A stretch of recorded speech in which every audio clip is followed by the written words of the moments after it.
Assalamu alaikum. My name is Dr. Shaila Tariq. I'm working as consultant pediatrician in Surfaces Hospital and practicing in Unicare Medical Center. Today I'm going to discuss about teething.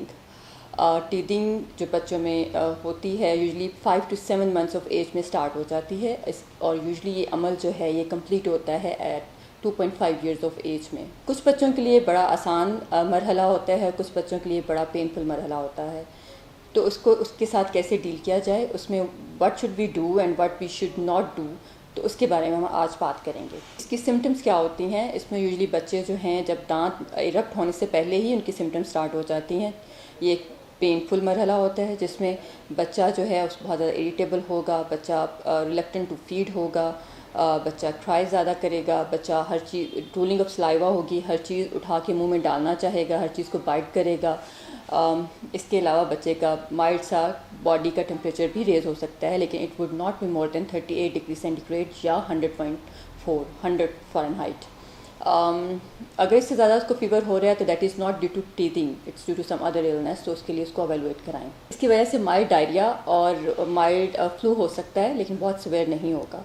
इसके लिए क्या चीज़ें हैं जो बच्चे को comfortable करने के लिए हम कर सकते हैं। उसमें से एक तो सबसे इम्पॉर्टेंट ये है कि बच्चे को माँ अपनी फिंगर क्लीन करके उसकी जो गम्स हैं जो हार्ड हुए होते हैं उन पे मसाज करे और प्रेशर अप्लाई करे। वो बच्चे के लिए बहुत इफ़ेक्टिव होता है। वो दिन में मल्टीपल टाइम्स ये काम कर सकती है। या कोई एक साफ़ कपड़ा लेके उसको वेट करके बच्चे के जो मसूड़े हैं या गम्स हैं उनके ऊपर प्रेशर अप्लाई करे multiple times in a day, तो वो बहुत इफ़ेक्टिव होता है। इसके अलावा बच्चों को रेफ्रिजरेटेड चिल्ड टीदर्स दिए जा सकते हैं जो बच्चों के लिए बहुत सूदिंग होते हैं। कोशिश करें कि टीदर वो चूज़ करें जिसके स्मॉल पार्ट्स ना हों, और क्योंकि उसमें फिर बच्चा जो है चोकिंग का रिस्क बढ़ जाता है बच्चे में। उसको फ्रीज़ भी नहीं करना, उसको जो नीचे वाला हिस्सा है फ्रिज का उसमें रखना है और ठंडा करके, वो बच्चे के लिए बहुत सूदिंग है। इसके अलावा बच्चा बहुत ज़्यादा इरिटेबल हो रहा है, उसको आपको लग रहा है थोड़ा सा बॉडी टेम्परेचर भी रेस्ड है, तो आप उसमें उसको पैरासीटामोल दे सकते हैं, या अगर बच्चा 6 महीने से बड़ा है तो उसको आप आइबुप्रोफेन भी दे सकते हैं। अब वो चीज़ें जो टीथिंग में बिल्कुल नहीं करनी चाहिए, उनमें से नंबर 1 यूजुअली जो है अब बच्चों को आजकल टीथिंग जेल्स दी जा रही होती हैं जो कि नमिंग जेल्स भी जिन्हें कहते हैं, जो उस हिस्से को वो कर देती हैं, नम कर देती हैं और बच्चे की पेन कम होती है। लेकिन इन टीथिंग जेल्स में कुछ ऐसे इंग्रेडिएंट्स होते हैं जो बच्चे के लिए हार्मफुल हो सकते हैं, जैसे कि बेंजोकेन और लाइडोकेन। अगर बच्चा ये ज़्यादा स्वेलो कर ले तो इनकी टॉक्सिसिटी के साइंस आना शुरू हो जाते हैं और बहुत डेंजरस हो सकता है बच्चे के लिए। और बहुत दफ़ा बच्चे अगर बहुत ज़्यादा स्वेलो कर लें तो उनका जो थ्रोट है वो भी उसमें नम हो जाता है, उसमें चोकिंग का रिस्क भी बढ़ जाता है। तो इसलिए प्लीज़ ये जेल्स बिल्कुल ना यूज़ करें छोटे बच्चों में।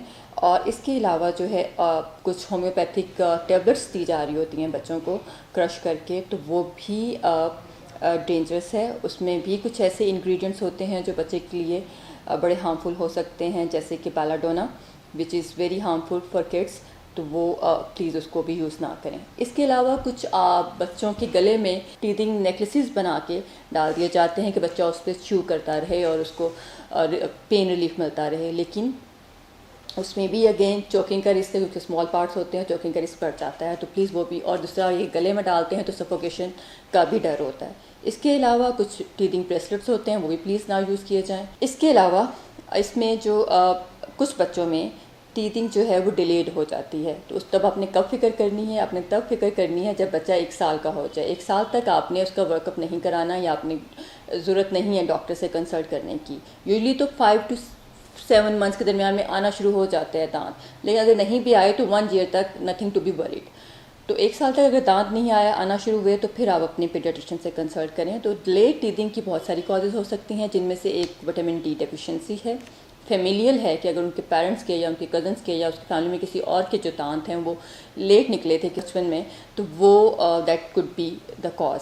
और इसके अलावा कुछ और सिंड्रोम्स हैं, कुछ बीमारियां हैं जिनमें ऐसा हो सकता है, तो उसके लिए ज़रूरी है कि पीडियाट्रिशियन से एवेलुएट कराएं। इसके अलावा बच्चे को विटामिन डी दे सकते हैं ड्यूरिंग दैट टीथिंग प्रोसेस, तो वो उनका थोड़ा ईजी हो जाता है। इसके अलावा इम्यूनिटी भी थोड़ी उनकी बेहतर हो जाती है।